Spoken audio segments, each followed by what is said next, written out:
अरे वो पानी में क्या तैर रहा है?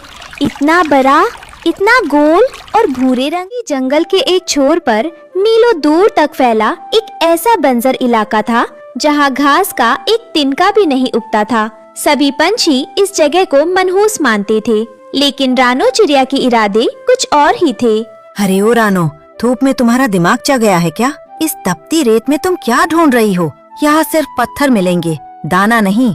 कालू भाई, मिट्टी कभी मनहूस नहीं होती, बस इसे सही देखरेख और सही बीज की जरूरत होती है। मैं इस बंजर जमीन पर खेती करूंगी और इसे हरा भरा बनाऊंगी। खेती? वो भी तुम जैसी छोटी चिड़िया? यहाँ बड़े बड़े बादलों ने पानी बरसाना छोड़ दिया और तुम यहाँ हल चलाओगी? जाओ रानो, अपने बच्चों के लिए कहीं और दाना ढूंढो, यहाँ सिर्फ वक्त बर्बाद होगा। मिट्ठू तोता उड़ता हुआ आता है। रानो, कालू भले ही कड़वा बोल रहा है, लेकिन उसकी बात में दम है। इस कड़कड़ाती धूप में तुम बिना पानी के पौधे कैसे उगाओगी? तुम्हारी जान को भी खतरा हो सकता है। मिट्ठू भाई, मेहनत करने वालों को धूप नहीं, सिर्फ अपनी मंजिल दिखाई देती है। मैंने बैंगन की एक ऐसी खास प्रजाति के बीज तैयार किए हैं जो बहुत कम पानी में और इस सख्त मिट्टी में भी उग सकते हैं। मुझे अपने हौसले पर पूरा भरोसा है।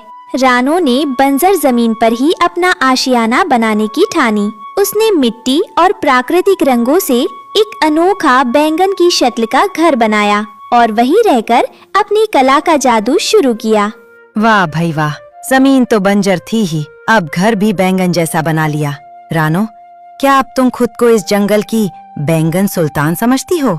मजाक उड़ाना आसान है कालू भाई, लेकिन इस मिट्टी के घर के अंदर की ठंडक इस धूप का मुकाबला करने की ताकत देती है। ये मेरा सिर्फ घर नहीं है, मेरे खेतों की रखवाली का किला है। चील वहाँ से गुजरते हुए घमंड से देखता है। रानो, मुखिया होने के नाते मैं तुम्हें चेतावनी दे रहा हूँ, इस बेकार जमीन पर अपना वक्त जाया मत करो। हमारे हरे भरे जंगल में जगह कम नहीं है। इस बंजर इलाके में रहकर तुम सिर्फ खुद को कमजोर कर रही हो। मुखिया जी, जो जमीन आज बेकार दिख रही है, एक दिन वही इस जंगल का पेट भरेगी। बस मुझे कुछ महीनों का समय दीजिए। अगर मेरी मेहनत सच्ची होगी तो ये मिट्टी भी सोना उबलेगी। ठीक है, हम भी देखेंगे कि तुम्हारी ये बैंगन की खेती तुम्हें क्या देती है। याद रखना, मुश्किल समय में मुझसे मदद मांगने मत आना। दिन हफ्तों में और हफ्तों महीनों में बदलने लगे, लेकिन रानो की मेहनत थमी नहीं। पानी की भारी कमी के बावजूद वो दूर के झरने से बूंद बूंद पानी लाकर अपनी फसलों को सींचती रही। बरो मेरे बच्चों, बरो, तुम्हें इस दुनिया को दिखाना है कि सूखी मिट्टी में भी जिंदगी मुस्कुरा सकती है। तुम्हारी ये हरी पत्तियां ही मेरी जीत का परचम लहराएंगी। ये तो चमत्कार है रानो। जहाँ घास का तिनका नहीं उगता था, वहाँ इतने बड़े और ताजा बैंगन। मैंने अपनी पूरी जिंदगी में ऐसा अनोखा नजारा कभी नहीं देखा। ये कोई चमत्कार नहीं है मिट्ठू भाई, ये इस मिट्टी का रानो को दिया हुआ आशीर्वाद है। जब आप जमीन को अपना खून पसीना देते हैं तो वो कभी आपको भूखा नहीं सुलाती। कुछ बैंगन उगा लिए तो क्या हुआ? कौन खाएगा इन बैंगनों को? असली अनाज तो हमारे हरे भरे जंगल के खेतों में उगता है। इसकी ये मेहनत किसी काम की नहीं है। वक्त का पहिया घूमा और पूरे जंगल पर एक ऐसी आफत आई जिसकी किसी ने कल्पना भी नहीं की थी। भयंकर सूखे ने पूरे हरे भरे जंगल को शमशान बना दिया। सारे पेड़ पौधे और फसलें पल भर में राख हो गईं। हे भगवान, ये क्या अनर्थ हो गया। हमारी सारी फसलें बर्बाद हो गईं। मेरे गोदाम खाली हो चुके हैं। अब मेरे बच्चे क्या खाएंगे? पूरा जंगल भूखा मर जाएगा। पानी, कहीं एक बूंद पानी नहीं है। कोई अनाज नहीं बचा। अगर 2 दिन और ऐसा ही रहा तो हम सब अपनी जान से हाथ धो बैठेंगे। कोई तो हमें बचाओ। मिट्ठू तोता उड़ते हुए आता है। उसका गला भी सूखा है। वो मुखिया चील और कालू कौवे को देखता है।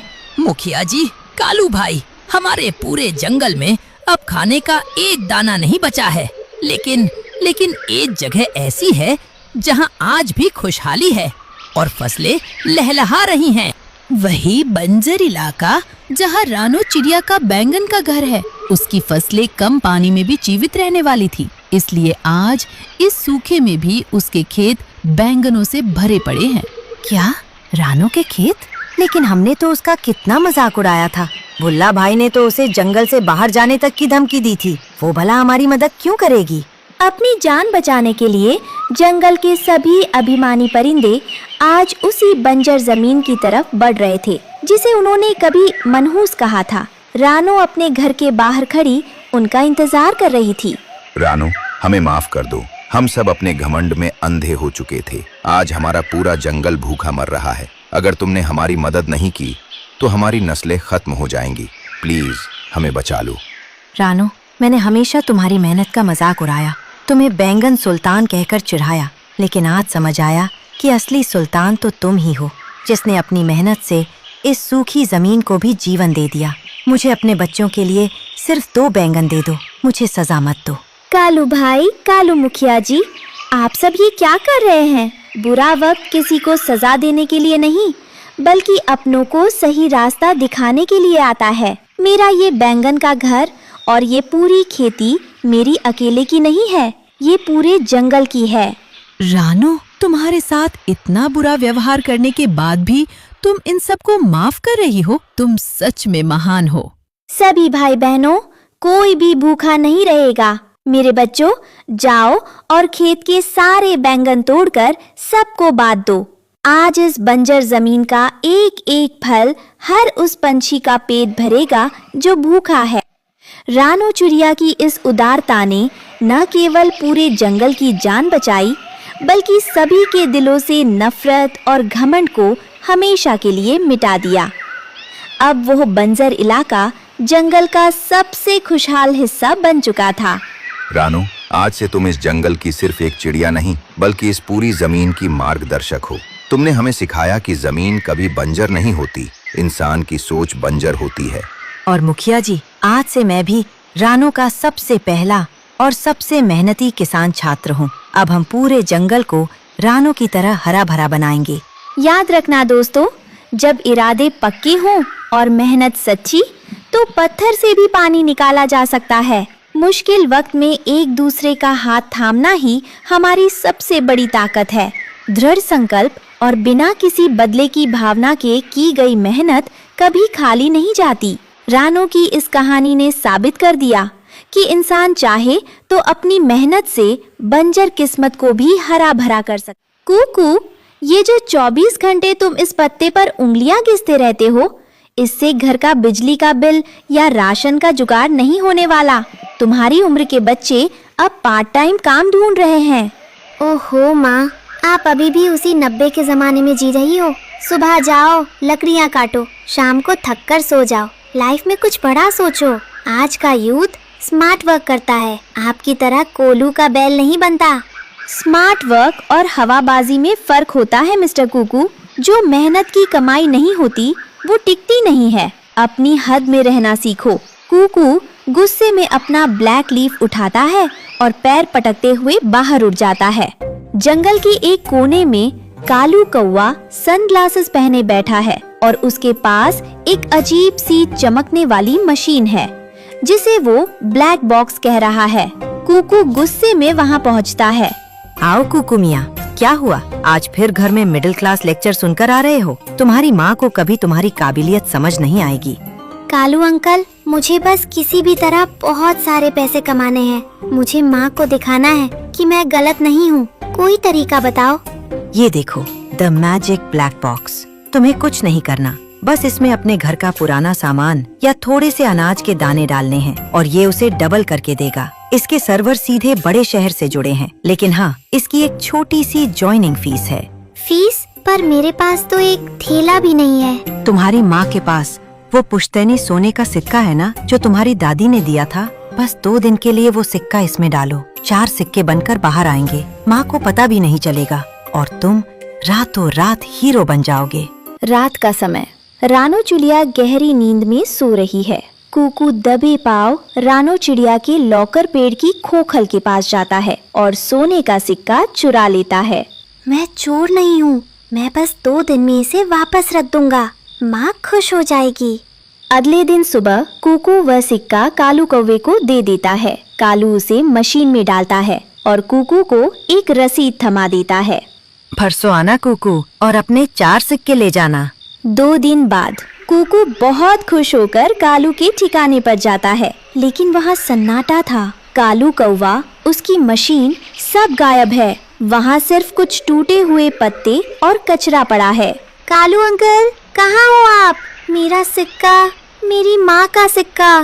तभी वहाँ बटी कबूतर आता है। अरे कुकू, कालू को ढूंढ रहे हो? वो तो कल रात ही इस जंगल के सीधे साधे बच्चों को ठग कर सारा माल समेट कर उड़ गया। वो एक नंबर का स्कैमर है। कुकू के पैरों तले जमीन खिसक जाती है। वो रोने लगता है। उसे समझ आता है कि उसने अपने अहंकार में आकर अपनी माँ का सबसे बड़ा भरोसा तोड़ दिया है। कुकू थका हारा, डरा हुआ घोंसले में लौटता है। वो रानो चिड़िया का सामना करने की हिम्मत नहीं कर पा रहा। रानो उसके पास आती है और उसके सामने वही सोने का सिक्का रखा हुआ है। कुकू चौंक जाता है। माँ, ये सिक्का आपके पास कैसे? मैंने तो तुमने इसे कालू को दे दिया था। कुकू, जिस उम्र से तुम गुजर रहे हो ना, उस उम्र में शॉर्टकट बहुत खूबसूरत लगते हैं। जब तुम रात को सिक्का चुरा रहे थे, मैं जाग रही थी। तो आपने मुझे रोका क्यों नहीं माँ? और ये सिक्का वापस कैसे आया? क्योंकि अगर मैं तुम्हें रोक देती तो तुम कभी नहीं सीखते कि बाहर की दुनिया कितनी बेरहम है। तुम सोचते कि माँ ने तुम्हारी तरक्की रोक दी। और रही बात इस सिक्के की, तो कालू कौवा जितना शातिर है, तुम्हारी माँ इस जंगल में उससे ज्यादा सालों से रह रही है। मैंने पहले ही उस असली सिक्के की जगह एक नकली पॉलिश किया हुआ तांबे का सिक्का रख दिया था। कालू नकली सिक्का लेकर भागा है। कुकू हैरान होकर माँ को देखता है। मेहनत का कोई रिप्लेसमेंट नहीं होता बेटा। आज तुम बच गए क्योंकि माँ साथ थी, लेकिन अगली बार जिंदगी तुम्हें ऐसा सबक सिखाएगी जहाँ कोई बैकअप नहीं होगा। आई एम सॉरी माँ, मुझे समझ आ गया कि इजी मनी सिर्फ एक ट्रैप है। कल से मैं आपके साथ काम पर चलूंगा और खुद अपनी मेहनत से कमाना सीखूंगा। कुछ दिन बाद का सीन। कुकू एक लकड़ी काटने की दुकान पर काम कर रहा है और अपनी मेहनत की पहली कमाई कुछ अनाज के दाने लाकर रानो के हाथ में रखता है।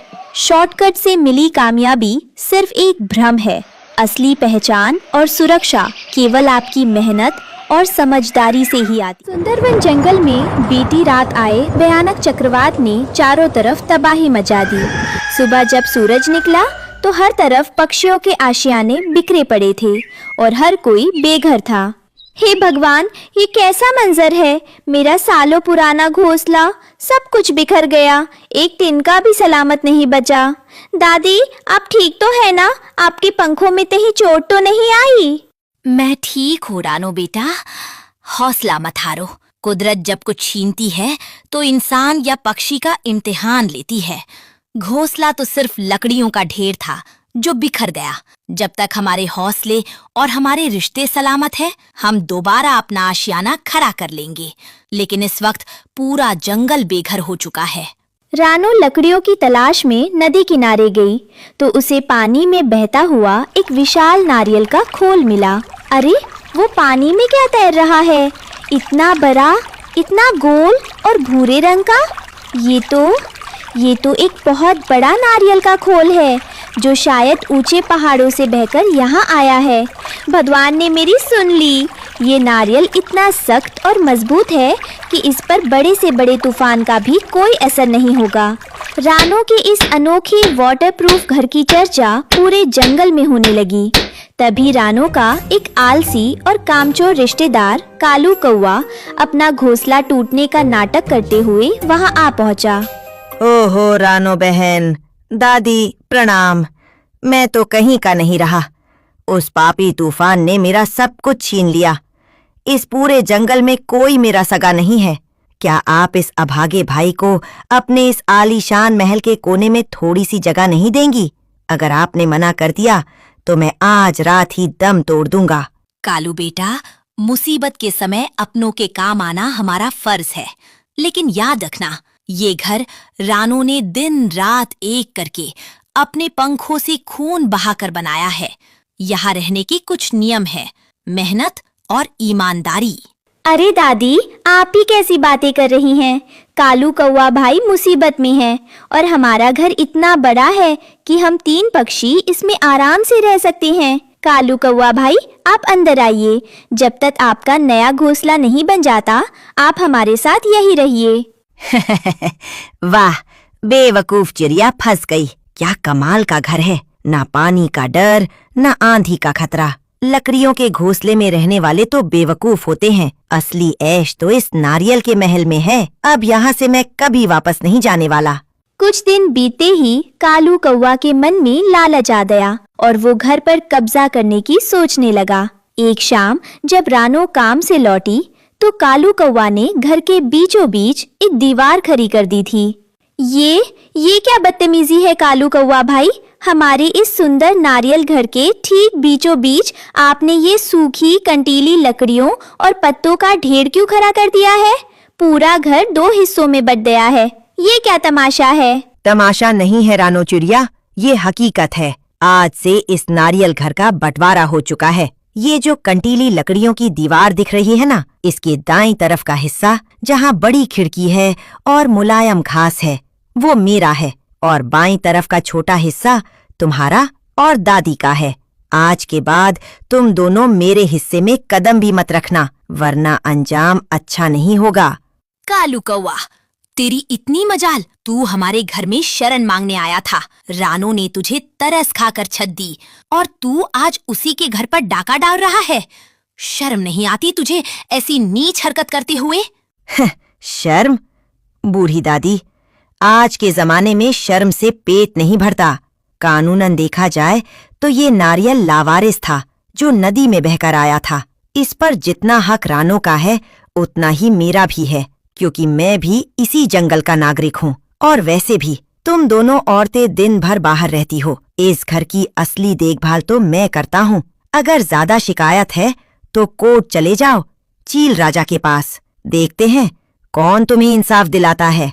कालू भाई, मैंने तुम्हें अपना भाई मानकर इस घर में जगह दी थी। मुझे नहीं पता था कि तुम्हारे मन में इतना जहर छुपा है। ठीक है, अगर तुम्हें दीवार ही पसंद है तो तुम इसी दीवार के पीछे खुश रहो। मैं तुमसे कोई लड़ाई नहीं करूंगी।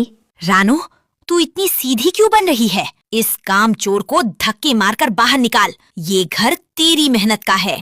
नहीं दादी, शांत रहिए। जो घर लालच की बुनियाद पर कब्जा किया जाए वो कभी फलता फूलता नहीं है। मुझे कुदरत और अपनी मेहनत पर भरोसा है। चलिए हम अपने हिस्से में चलते हैं। घर में नफरत की दीवार खींच चुकी थी, लेकिन 4 दिन बाद ही जंगल में पहले से भी ज्यादा भयानक चक्रवात और तूफान आ गया। तेज आंधी के एक बड़े झोंके से नारियल के नीचे की मिट्टी धंसने लगी। कंपन की वजह से कालू कौवा की बनाई कमजोर लकड़ियों की दीवार ढह गई और बैलेंस बिगड़ते ही पूरा नारियल घर नीचे उफनती नदी की तरफ लुढ़कने लगा। बचाओ बचाओ! अरे बाप रे, ये क्या हो रहा है? पूरा घर घूम रहा है। मैं बाहर नहीं निकल पा रहा हूँ। खिड़की पर लकड़ियाँ गिर गई हैं। रानो बहन, दादी, मुझे बचाओ, मैं नदी में डूब जाऊंगा।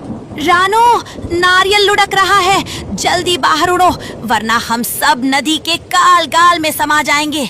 इस नारियल को अब कोई नहीं रोक सकता। नहीं दादी, हम उड़ गए तो कालू कौवा अंदर ही फंसकर मर जाएगा। उसकी बनाई दीवार ने ही नारियल का बैलेंस बिगाड़ा है। मुझे कुछ करना होगा। रानो ने अपनी जान की परवाह न करते हुए फुर्ती से उड़कर रास्ते में एक भारी सूखी जड़ को नुकीले पत्थर के आगे अड़ा दिया। नारियल उस पत्थर से टकराकर नदी के किनारे से ठीक 2 इंच पहले रुक गया। कालू भाई, हिम्मत मत हारो, मैं आ दी हूँ। दादी जल्दी आइए, कालू कौवा भाई को बाहर निकालना होगा। रानो बहन, तुम मुझे क्यों बचा रही हो? मैंने तुम्हारे साथ इतना बड़ा धोखा किया। तुम्हारा घर छीन लिया, तुम्हें ताने दिए, तुम्हारे ही घर में दीवार खड़ी कर दी। मुझे यहीं मर जाने दो। मैं इसी सजा के काबिल हूँ। कालू कौवा भाई, जब तुम मुसीबत में हमारे घर आए थे तब मैंने तुम्हें एक भाई के रूप में स्वीकार किया था। भाई चाहे कितना भी भटक जाए, बहन कभी उसका हाथ नहीं छोड़ती। और रही बात इस घर की, तो ये मिट्टी और नारियल का ढांचा मेरे लिए अपनों की जान से बड़ा नहीं है। चुपचाप बाहर चलो। तूफान थमने पर कालू कौवा को अपनी गलती का एहसास हुआ। उसने अपने बचे हुए एक पंख से उस कंटीली लकड़ियों की दीवार के एक एक टुकड़े को उखाड़कर बाहर फेंक दिया। रानो बहन, दादी, आज मेरी आंखें खुल गई हैं। मुझे समझ आ गया कि संकट के समय नफरत की दीवारें सबसे पहले ढहती हैं। ताकत दीवारों में नहीं, एक साथ खड़े रहने में है। मुझे माफ कर दो। उठो कालू कौवा बेटा, सुबह का भूला अगर शाम को घर लौट आए तो उसे भूला नहीं कहते। आज तुम्हें अपनी गलती का एहसास हो गया, यही सबसे बड़ी बात है। हमेशा याद रखना, कोई भी घर सिर्फ मजबूत दीवारों से नहीं बनता। एक असली और मजबूत घर बनता है परिवार के सदस्यों के बीच के अटूट प्यार, आपसी भरोसे और मजबूत रिश्तों से। कालू कौवा सुधर चुका था। अब वो रोज सुबह रानो के साथ जल्दी उठता, जंगल से दाने और लकड़ियाँ चुनकर लाता और घर के कामों में हाथ बटाता। उस नारियल घर में अब कोई बंटवारा नहीं था, बल्कि तीनों पक्षी एक खुशहाल परिवार की तरह हंसी खुशी रहने लगे। उनकी एकता देखकर अब पूरा जंगल उनकी मिसाल। सुंदरवन जंगल में इस साल भीषण सूखे की आहट थी, जिससे सभी पक्षी डरे हुए थे। लेकिन रानो चिड़िया घबराने के बजाय सुबह से ही अपने खेतों में पसीना बहाकर मिट्टी तैयार करने में जुट गई थी। धरती माँ कभी किसी की मेहनत का कर्ज अपने पास नहीं रखती। अगर आज या सूखे से पहले मैंने इस मिट्टी को गहरी खाद और पानी से सींच दिया, तो आने वाले मुश्किल समय में मेरे परिवार और जंगल के पक्षियों को भूखा नहीं मरना पड़ेगा। ओहो रानो दीदी, इस चिलचिलाती धूप में मिट्टी से सिर मारने का भला क्या फायदा? इतनी कड़क धूप में अपनी जान सुखा रही हो, आखिर में मिलेगा क्या? 2 बोरी अनाज? इससे अच्छा तो कोई शॉर्टकट ढूंढो और ऐश करो। टोनी, खेती कोई समय की बर्बादी नहीं, हमारी धरती माँ की सेवा है। जो पक्षी इस मिट्टी की इज्जत नहीं करता, उसे वक्त आने पर दाने दाने के लिए तरसना पड़ता है। शॉर्टकट से पेट नहीं भरता छोटी बहन। रानो की बातें टोनी को कभी समझ नहीं आती थी। वो बस बिना मेहनत अमीन सा चाहती थी। तभी जंगल में शहर का एक चालाक और मतलबी साहूकुपार कालिया कौवा अपनी चमकीली पोटली लेकर आ पहुंचा। अरे अरे, इतनी सुंदर टोनी चिड़िया इस पिछड़े जंगल के बंजर खेत को देखकर उदास बैठी है। तुम्हारी दीदी तो पुराने जमाने की है, जो इस धूप में अपनी हड्डियां गला रही है। मेरे पास आज की मॉडर्न जनरेशन के लिए एक जादुई चीज है। जादुई चीज? कैसी जादुई चीज कालिया भाई? जरा मुझे भी तो बताओ, मैं इस बोरिंग खेती से तंग आ चुकी हूँ। ये देखो, द सुपर फास्ट केमिकल बीज। इन्हें खेत में डालो, ना पानी की जरूरत, ना हल चलाने की मेहनत। सिर्फ 2 दिन के अंदर तुम्हारे खेत में सोने जैसी चमकीली फसल खड़ी हो जाएगी। लेकिन हाँ, इसकी कीमत जरा बड़ी है। रुक जाओ टोनी, इन नकली और जहरीले बीजों को हाथ मत लगाना। कालिया कौवा, तुम हमारे सीधे साधे पक्षियों को ठगने यहाँ मत आया करो। ये केमिकल वाले बीज मिट्टी की जान खींच लेते हैं। दीदी, तुम हमेशा मेरी तरक्की के बीच में आ जाती हो। तुम्हें खुद धूप में मरना पसंद है तो मरो, पर मुझे मत रोको। कालिया भाई, मेरे पास पैसे नहीं है, पर मैं अपने हिस्से की आधी जमीन आपके पास गिरवी रखने को तैयार हूँ। मुझे ये बीज दे दो। टोनी ने रानो की एक न सुनी और अपनी पुश्तैनी जमीन के कागज कालिया कौवे को सौंपकर वे बीज खरीद लिए। 2 दिन के अंदर ही टोनी के खेत में अजीब, बड़ी और अजीबोगरीब रंग बिरंगी फसलें खड़ी हो गई। देखा रानो दीदी, इसे कहते हैं स्मार्ट वर्क। तुम्हारे खेत में अभी तक सिर्फ छोटे छोटे हरे पौधे ही निकले हैं, और मेरे खेत की फसल देखो कितनी आलीशान है। अब इस जंगल की सबसे अमीर चिड़िया मैं ही हूँ। टोनी, ये फसल नहीं, जहर है। इसकी पत्तियों से अजीब सी बदबू आ रही है। और जरा नीचे देखो, तुम्हारे खेत के केचुए और छोटे जीव मर रहे हैं। ये बनावटी चमक बहुत जल्द खत्म होने वाली है। रानो की चेतावनी सच साबित होने में वक्त नहीं लगा। अगले ही दिन उन जहरीले रसायनों की वजह से टोनी के खेत की मिट्टी पूरी तरह काली, बंजर और पत्थर जैसी सख्त हो गई और सारी फसल सड़कर राख हो गई। टोनी का घमंड एक ही रात में मिट्टी में मिल चुका था और वो अपने उजड़े खेत को देखकर रो रही थी। तभी अपने 2 खूंखार सिपाहियों के साथ कालिया कौवा हाथ में कोड़ा लेकर वहां आ धमका। तो टोनी चिड़िया, तुम्हारी जादुई फसल का तो दीवाला निकल गया। अब शर्त के मुताबिक तुम्हारी ये आधी जमीन और तुम्हारा ये घोंसला मेरा हुआ। चलो निकलो यहाँ से, अपने इस कचरे को उठाओ और इस जंगल से दफा हो जाओ। नहीं नहीं कालिया भाई, ऐसा मत कीजिए। इस कड़कड़ाती धूप में, सूखे के मौसम में मैं अपनी बूढ़ी दादी को लेकर कहाँ जाऊंगी? मुझे एक मौका और दीजिए, मैं आपकी पाई पाई चुका दूंगी। मौका? इस कालिया के शब्दकोश में मौका नाम का कोई शब्द नहीं है। सिपाही, उठाओ इसका सामान और फेंक दो बाहर। जो पक्षी अपनी जमीन की रक्षा नहीं कर सका, उसे यहाँ रहने का कोई हक नहीं है। जब टोनी का सामान बाहर फेंका जा रहा था, तभी रानो चिड़िया अपने पीछे 4 बड़े कट्टों से लदी एक मजबूत रेड़ी लेकर कालिया कौवे के सामने दीवार बनकर खड़ी हो गई। ठहरो कालिया कौवे, अपनी ये गुंडागर्दी शहर में दिखाना। सुंदरवन के सीधे साधे किसानों पर नहीं, तुम्हें सिर्फ अपने कर्ज की रकम से मतलब है ना? ये देखो, ये है मेरी पारंपरिक और शुद्ध जैविक खेती से उगाई गई सच्ची सुनहरी फसल। रानो एक कट्टा खोलती है जिसके अंदर से सोने की तरह चमकते हुए खुशबूदार और पूरी तरह शुद्ध अनाज के दाने बाहर गिरने लगते हैं। ये इतना शुद्ध और भारी अनाज इस सूखे के मौसम में, जहाँ पूरे शहर के गोदाम खाली पड़े हैं, तुम्हारे पास इतना बेहतरीन अनाज कहाँ से आया रानो? ये मेरी दिन रात की सच्ची मेहनत, गोबर की खाद और धरती माँ के आशीर्वाद का नतीजा है। शहर के बड़े व्यापारी इस शुद्ध अनाज के लिए 100 सोने के सिक्के देने को तैयार है। ये लो अपने 50 सिक्के और मेरी बहन के कागजात अभी के अभी मेरे हाथ में रखो। अरे बाप रे, इस साधारण सी चिड़िया ने तो बाजी ही पलट दी। शहर में इस अनाज की बहुत कीमत है। लो अपने कागज, मैं तो चला यहाँ से। कालिया कौवा अपना सा मुंह लेकर वहाँ से भाग खड़ा हुआ। टोनी चिड़िया शर्म के मारे अपनी दीदी रानो से आंखें नहीं मिला पा रही थी। उसकी आंखों से पश्चाताप के आंसू बह रहे थे। दीदी, मुझे माफ कर दो, मैं कितनी अंधी और स्वार्थी हो गई थी। आपकी सच्ची मेहनत का मजाक उड़ाया और इस धोखेबाज के चक्कर में आकर अपनी धरती माँ को ही जहरीला बना दिया। मुझे सजा दो दीदी, मैं इसी काबिल हूँ। उठो टोनी, रो मत। सजा अपनों को नहीं दी जाती। तुम्हें अपनी गलती का एहसास हो गया। मेरे लिए यही सबसे बड़ा इनाम है।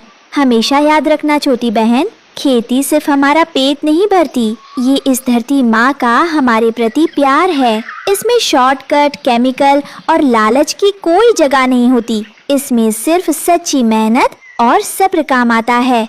बिल्कुल सही कहा रानो बेटा। आज के इस आधुनिक जमाने में जो पक्षी या इंसान मिट्टी से दूर भागता है और बनावटी चीजों के पीछे दौड़ता है, उसका बंजर होना तय है। किसान की मेहनत ही इस दुनिया की सबसे बड़ी दौलत है। इसकी कद्र करना सीखो। तो मेरे प्यारे दोस्तों, आपको रानो चिड़िया और सुनहरी फसल की ये कहानी कैसी लगी? क्या आपको भी लगता है कि सच्ची मेहनत का कोई रिप्लेसमेंट नहीं होता? अपनी राय नीचे कमेंट बॉक्स में जरूर लिखें। अगर ये कहानी आपके दिल को छू गई हो तो वीडियो को एक लाइक दें, अपने किसान भाइयों और दोस्तों के साथ शेयर करें और हमारे चैनल को सब्सक्राइब करें। मिलते हैं अगली कहानी में। तब तक के लिए जय जवान जय किसान। धन्यवाद।